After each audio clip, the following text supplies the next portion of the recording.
Okay, I'm going to try to explain. We had our fitness components we talked about. That's what this chapter is about. Last slide I mentioned tutor bumpa, some biomotor abilities. I know everything's going to be written backwards because this is being videoed, but he said there are three main biomotor abilities. So what did I say? We're going to draw a triangle since there's three. Strength, speed, endurance. Based off those three biomotor abilities, using those three alone for right now,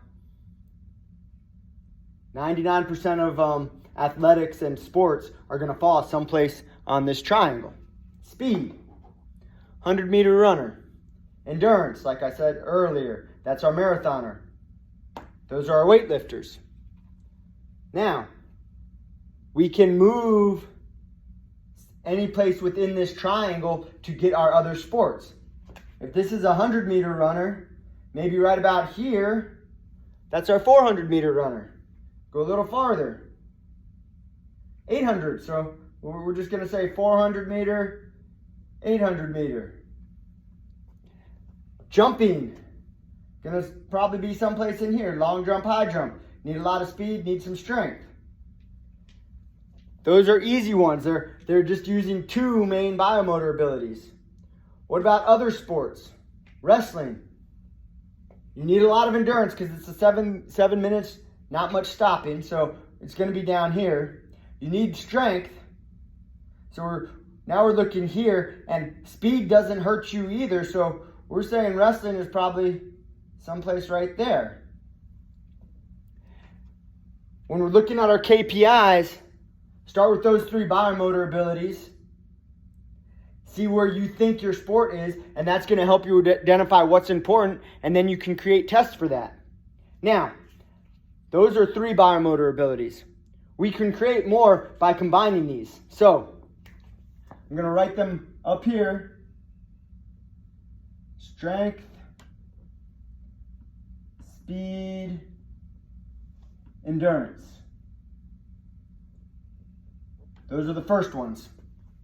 Let me erase this real quick because we'll come back to that triangle. I don't know if you can see them. Hopefully you can. Strength and speed. If we're going to combine, if we're looking at strength and speed, I messed that one up already. If we're looking at strength, endurance, and speed, we're putting endurance in the middle for 1 minute. Here, we have muscular endurance. We just combined strength. Can you see that? Strength and endurance.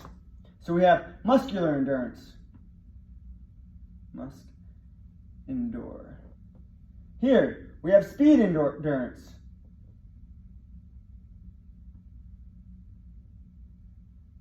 If strength's our main thing, that's like our 1 rep max. Muscular endurance would be like a push-up test. How many push-ups can you do in a minute? How many sit-ups can you do in a minute? 225 test in football would be a muscular endurance test.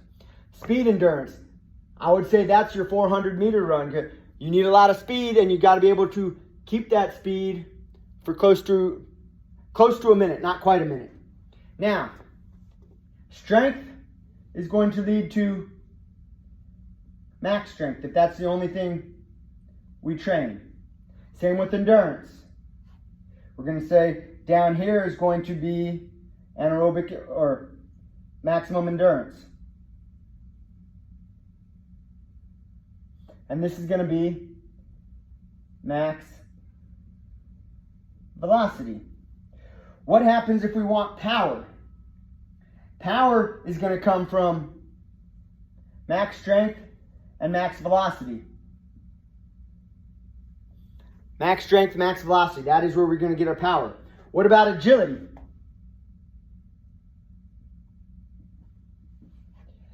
Agility is going to come from power, from speed, and then we have another one over here, one of our fitness components, flexibility. All comes to help you with your agility. How does this, as you can tell, there's a lot of lines, fit into our triangle? If we're looking directly at our triangle, strength and speed. Max strength, max speed, right? We were talking power, right? So down here, closer to speed, we got acceleration power. Right above that, deceleration power. And right above that, starting power. Still talking about power up here, reactive power, which ties, reactive power is going to tie directly into agility. Over here, or down here, we're talking our speed endurance. At this mark, that was where we're talking about, that's where I had my 400 meter mark, if you remember from a couple seconds ago. And over here, we're going to have anaerobic threshold, which, once again, would be close to our 800 meter runner, which is right around that mark where you're about to go 3 minutes for most individuals. I know elite runners, that's going to be a lot faster, but that 3 minute mark is where you switch from anaerobic to aerobic. So over here, this is all muscular endurance. Power endurance would be up here. Muscular endurance is any place in here. And muscular endurance really depends on what you're looking for.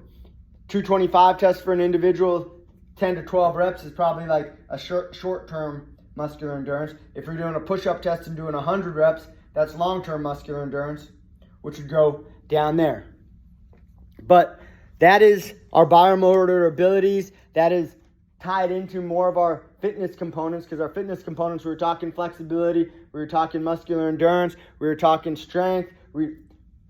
One that doesn't go in here is body composition, but we also talked aerobic capacity, which is endurance. So the only one that's not really associated with a biomotor ability would be body composition.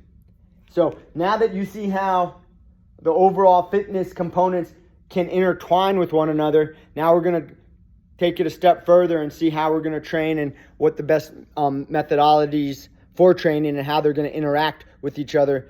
Like if I only trained endurance, what's going to happen to strength and speed? If I train strength and speed at the same time, what's going to happen to endurance? That's kind of the direction that this chapter goes.